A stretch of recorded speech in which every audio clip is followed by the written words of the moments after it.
While at one side, Taliban is trying to create the semblance of normalcy in the war-torn nation by creating a cabinet full of terrorists, protests by hundreds of beleaguered Afghans, especially women, on the streets of Kabul narrates the dreadful situation of the country. Recently, people took to the streets of the Afghan capital, chanted anti-Pakistan slogans and called for freedom, denouncing the Taliban rule. A report.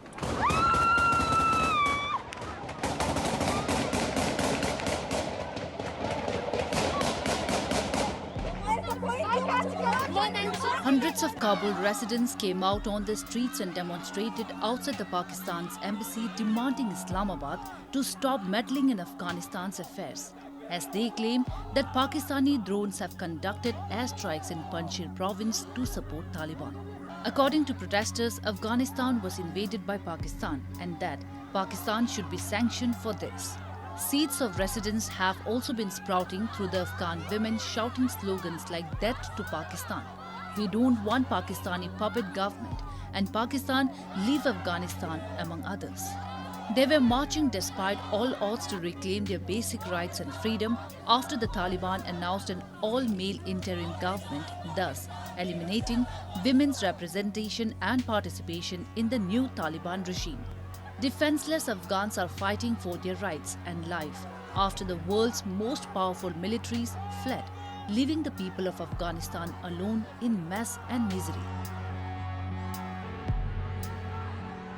ما مظاهره کردیم به خاطر که پاکستان حق تجاوز به پنجشیر نداره.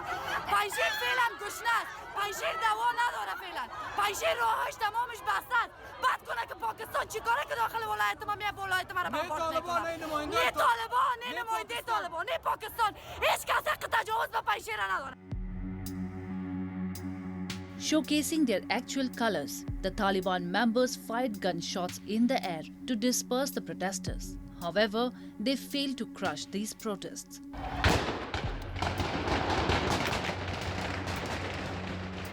For weeks, the Taliban have tried to represent their moderate and softer image, but this is their true face. Video footage from the scenes showed people running for cover while heavy gunfire can be heard in the background.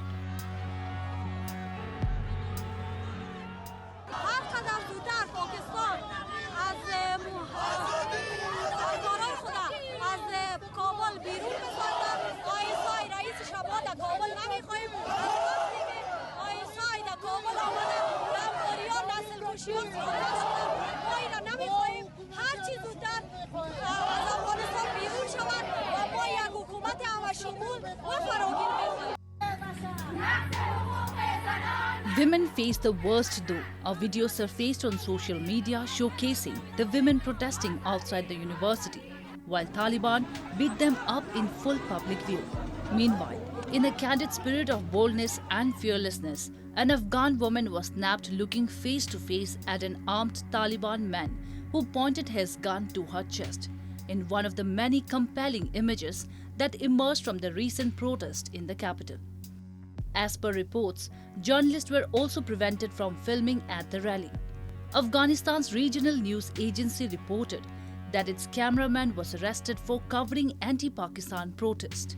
Days later, photographs and videos emerged on social media showing two Afghan journalists who were reporting on the Kabul protest covered in injuries from being thrashed by the Taliban.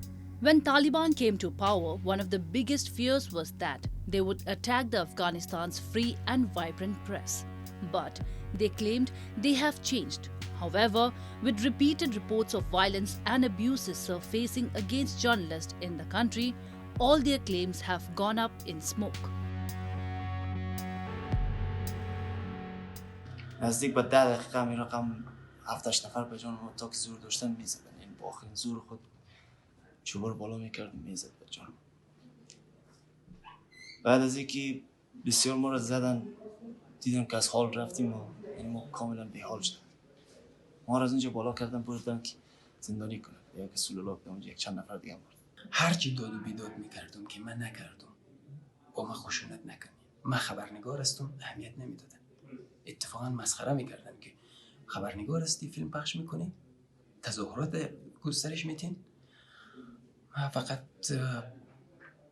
داد و بیداد میکردم. تمام طالبایی که آمده بودن برای زدن من همه همسن و سال من بودن، از من پایین تر، حتی 18 ساله 17 ساله، بسیار جوان بودن، آمده بودن که مرا بزنن. Pressure against the Taliban is rising on other fronts as well, notably in Panjshir, a province long locked in battle with the group. The Taliban announced its takeover of the last holdout province earlier this week. But National Resistance Front (NRF), a grouping of anti-Taliban figures, including Ahmad Massoud, son of the legendary Northern Alliance guerrilla leader, had still not conceded defeat. Meanwhile, Pakistan's spy agency Inter-Services Intelligence (ISI), that has always backed terror groups against India, have been blamed for supporting the Taliban and laying the groundwork for a new government in Afghanistan, where a US-led alliance fought a war against terror for 20 years.